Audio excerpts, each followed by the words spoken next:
Today I'm going to build my first big project in my new shop for my new house, a modern slat bed for my youngest son. One of the first projects I ever built was a bed for him about 6 years ago, and that was put together with pocket holes and it completely fell apart. So this build was necessary and a really cool reminder of how far I've come in my woodworking journey since then. Before we begin, this build would not be possible without this week's sponsor, Helix Sleep. Obviously, a bed would not be complete without a mattress. Helix Sleep makes premium mattresses and bedding that are customized to fit your needs and conveniently shipped right to your door. If you want to customize your mattress, just take the sleep quiz where you can match your unique body type and your sleep preferences to make the perfect mattress for you. They have something for everyone, even if you sleep with a partner. You can take the sleep quiz together and find the perfect compromise. Since this mattress is for my son, I filled out his information. He sleeps alone, he's a crazy wild sleeper, and we generally prefer firmer mattresses in this house. Based on those results, Helix matched him with their Twilight mattress. You can customize your mattress even more by adding the Glaciotex cooling cover that pulls heat away from your body to keep you cool as you sleep. My son loves the way this material feels, and he has been sleeping great since we got it. I know the thought of ordering a mattress online without trying it is a little nerve-wracking, but with your Helix Sleep mattress, you get a 100-night sleep trial along with a 10-year warranty, and there are financing options and flexible payment plans. So you don't need to worry at all. You have more than 3 months to try your mattress out, and if you don't like it, they'll pick it up for you and you'll get a full refund. Best part about all this, Helix delivers your mattress to your door for free within the US, and as you saw earlier, it's super easy to set up yourself. A little bit of personal info here. We all tend to convene in this guy's room at bedtime, so this mattress is not just for him, it's really for our whole family, and as someone with a bad back, the firmness is perfection. We've been loving our Helix so far, so if you're looking for a new mattress, check out Helix. Click the link down below or go to helixsleep.com/3x3 for up to $200 off your Helix Sleep mattress plus 2 free pillows. You're probably noticing how comfortable this mattress looks as my kids are jumping on it, but I hope you're also noticing how solid and sturdy that bed is, so let's get into the build. I'm going to build this out of solid walnut. Lots of people ask where I get my lumber from, and this beautiful wood was delivered right to my house from Woodworker Source, an online hardwood lumber supplier that I will link down below. This material comes S2S, or surfaced on 2 sides, but I also opted for a straight line rip on one edge, so all I need to do is rip to width and cut to length. I'm going to start with the 3 upright supports for the headboard. After ripping to width and squaring up one end, I could cut all 3 to length. I got rid of my miter saw and my old extendable crosscut sled. It doesn't fit on this new saw, so I had to get creative when making repetitive cuts on these long parts. I screwed a sacrificial fence to the miter gauge where I was able to line up the mark on my workpiece with the kerf in said fence to accurately place a stop block that gets screwed into the top of the fence. Now I know all 3 back supports are going to be the exact same length without a miter saw or my fancy crosscut sled. These supports are going to have an 8-degree angle cut on both ends, so I used a bevel setting gauge to set that angle on my sliding bevel, transferred that angle onto the workpieces, and cut them on my tapering jig, which was basically the only jig that I got to keep from my old saw since it just runs along the fence. That first little angle cut was for the bottom of the supports, which is really just an aesthetic thing, and the second longer one that I cut on top is what will create a very subtle angle on the headboard. These 3 upright supports are going to be connected to each other using poplar slats. I lined up the supports on a tape and spaced them out equally to get the dimensions I needed for the slats and milled them up. But the plans for this bed will have the dimensions written out so you won't have to do all this figuring out like I'm doing. First I ripped them to width at the table saw, then cut them to length using another way to accurately batch out crosscuts without a miter saw. You never want to use your fence as your cross-cutting, either with your miter gauge or a crosscut sled, because the piece can get trapped between the fence and the blade, causing dangerous kickback. So to work around this, you clamp a block to your fence that you can use as your stop, and once you pass the block, there's no more worry that the piece can bind between the fence and the blade because there's a large gap there. Now get ready to hit that unsubscribe button because here comes the Domino. The Domino comes with this awesome fence that allows you to accurately place your mortises in the center of narrow pieces without too much effort. Just set it up once so that it will cut in the center of a narrow board, and you can cut all your mortises without even making any layout marks. You can see how the board fits perfectly into the fence, ensuring it will cut on the same spot on every piece. Only thing I marked on these boards was a star to denote that it was the top of the piece, and I always wanted that side to remain facing up so the mortises on both sides would be level with each other. If you don't have a Domino, this build is still possible with other methods. Dowels would be a great option. I actually have a video on 7 alternative methods to using a Domino that I will link down below if you're interested. Now the mating mortises and the 3 back supports get cut with the Domino as well, but here I had to pay attention a little bit. The center support gets mortises on both sides, and the 2 outer supports only get mortises on one side, which was the inside face. So I made sure to mark those so I don't make any unnecessary holes. The poplar slats are going to do 2 things. They're going to connect the back supports to each other by way of the Domino, and they're also going to be how I will attach the wide horizontal walnut slats on the face of the headboard by way of the screw in an oversized hole to account for wood movement. Half of the slats will get an oversized hole and the other half will get an exact size hole, which I'm going to explain more in a little bit. I recently got the shaper plate to use with the origin and thought this would be a cool way to make the oversized holes because of how easy it is to make repetitive cuts using the built-in flags. And I was right. It took me no time at all to cut these stepped ovals in all the pieces. But this could obviously be done using a Forstner bit as well, which is what I did for the second set of exact size holes. To make laying out these holes easier, I used a story stick with holes drilled into it and tapped an awl into the holes, which leaves a mark I could use as a guide for a Forstner bit at the drill press. Then the Forstner bit leaves a point in the center, which I could use as a guide to drill a smaller hole all the way through the material. After a quick sanding, these pieces are all ready to be glued up. This was actually my first time doing a big Domino glue up like this, and there were lots of lessons learned. I had to get glue in 40 mortises and on 20 Dominoes and align everything all within 20 minutes before the glue starts to set up. It was doable and everything worked out, but it wasn't fun. So for the second half, I smartened up and I pre-glued the Dominoes into the poplar slats before even going near the walnut uprights. This way, when it came to actually gluing it all together, I only have to worry about 20 mortises. So that's half the amount to worry, and it definitely went a lot smoother. Also note, the holes on the slats are alternating. The top one has a circle, the next one's an oval, circle, then oval, and so on. This will be explained when I attach the outer slats, which is what I'm going to work on next. I mentioned earlier all this lumber was from Woodworker's Source. I just want to show you how easy it is to order what you need as opposed to going to the lumber yard and trying to find what you need. Let's say you need 5 pieces at 5 inches wide at 74 inches long. After pressing Add to List, the recommended board footage is calculated for you. Then you can get it oversized or they can custom cut it for you.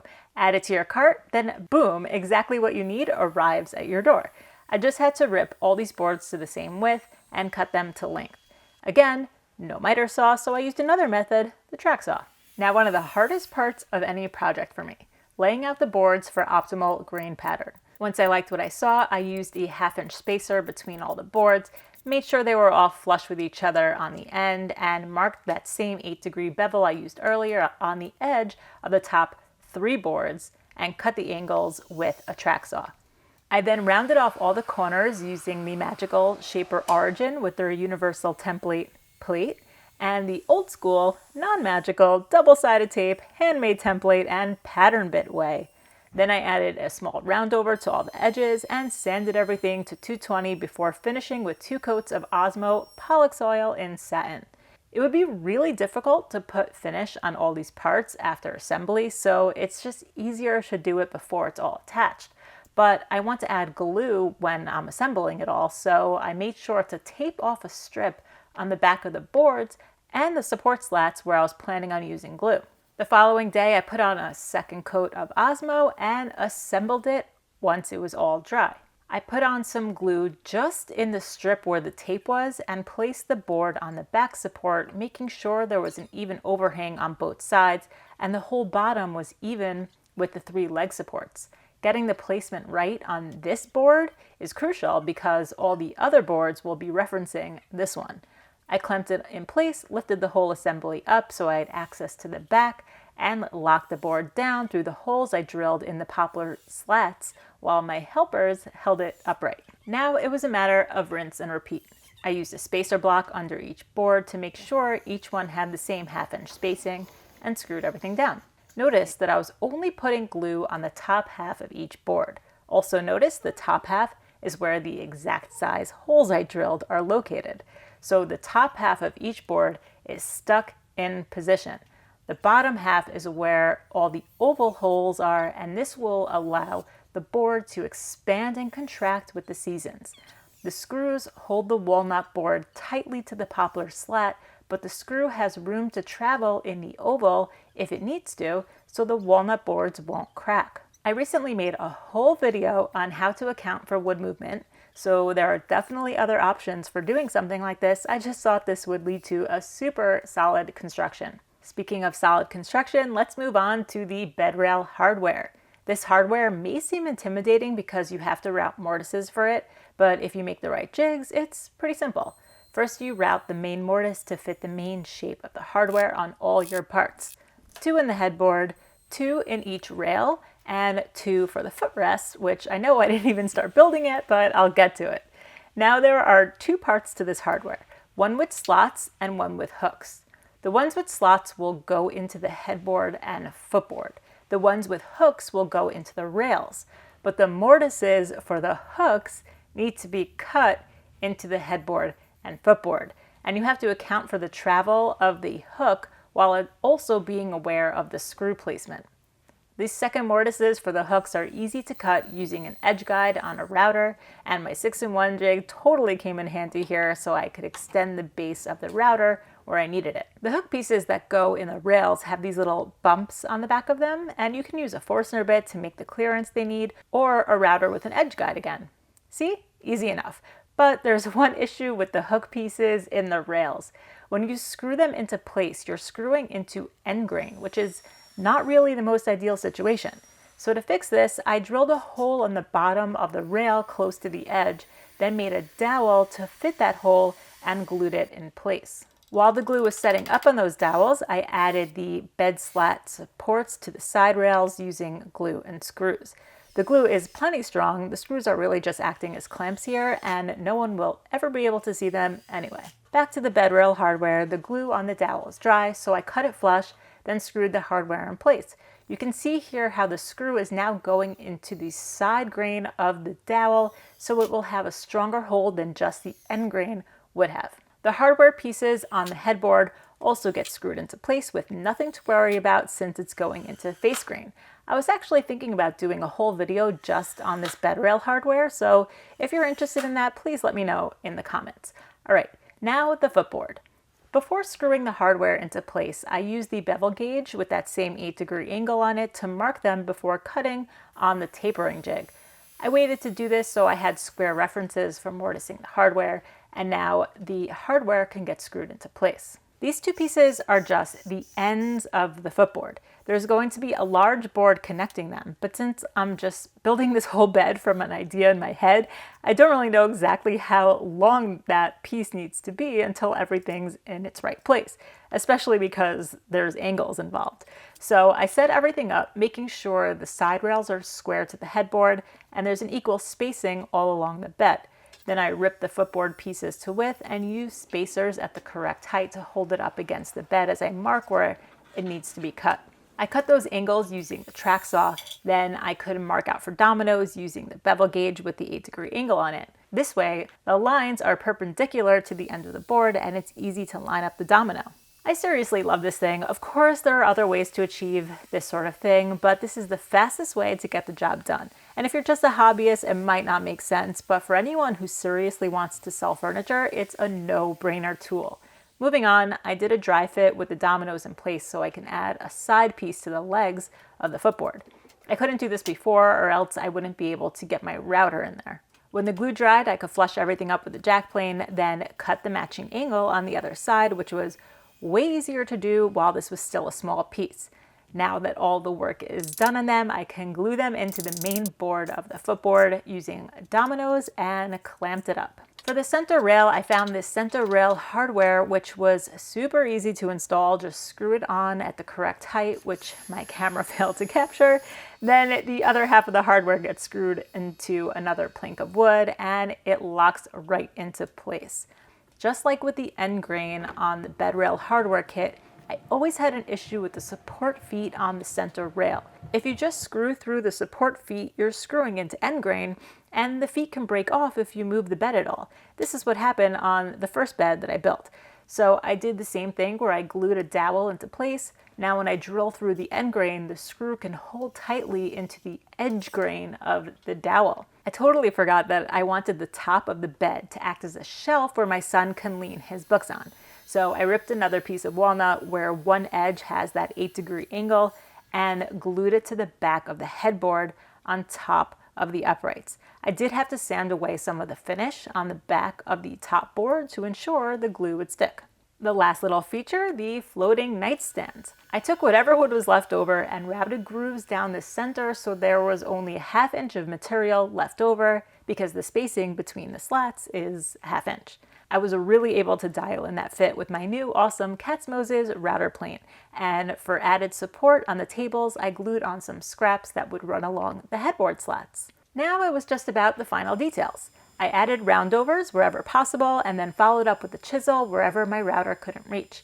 This is always a very satisfying part of the process for me. The rest of the bed gets 2 coats of OSMO, just like the headboard, and while that dried, I cut up a sheet of Baltic birch plywood I had on hand to use for the slats and drilled some countersunk holes so the final assembly in his room will go as smoothly as possible. Speaking of his room, I don't want to scratch our new floor, so I glued on some felt to the bottom of the feet, and it's ready for final assembly in the space. This bed snapped together so easily because of all the prep work that I did. I made sure to bring up spacers to hold the bed rails up temporarily until I could get the footboard in place. I also made spacers for the slats, and my kids loved getting involved in this part. They would make sure the slats were in the correct spot using the spacer, then I would stand on the slat as they drilled it in place. And it was so satisfying when the mattress dropped right in. Now I just need to add the floating nightstands and it's done.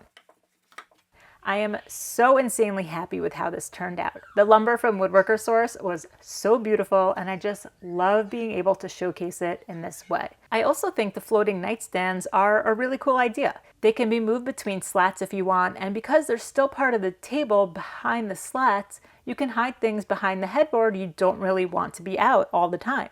I think my son's favorite feature is the book ledge though. He thought it was really awesome that he can leave his favorite books up there, and I agree. Another thing that's great about the movable nightstands is you can make them bigger if you need to by pulling them out. Super fun. This bed is a huge upgrade from the first one I built 6 years ago with pocket holes, and I know this one will last way longer than that. This was my first big project I built in my new shop, and to be honest, I was a bit concerned with my smaller space, but after building this, I know I can build anything in there now. Huge thanks to Helix Sleep and Woodcraft for sponsoring this video, and thank you guys so much for watching. I'll see you on the next one. I love it. Why do you have to make the tiny adjustments? Why? So that it's even. I don't care if it's like a like 1/2 millimeter. You don't care if it's not even? It's like 1/2 millimeter. Well, why do I care? Well, you don't care, but I care. Everyone was packing up their stuff. Everyone was about to leave, like some people were halfway out the door. Suddenly she just yells out, "Do I have any homework? Like, do we have any homework?" Who did? Who? Yeah. And then She asked if you had any homework. yes, and then we got homework. Cause like, oh, actually, yes, I do. Where did I just put those 2 little red clamps? Where did I just put those 2 little red clamps? I love you, Mommy. Hopefully you're hearing this in the video. That middle one. When you're reading a book?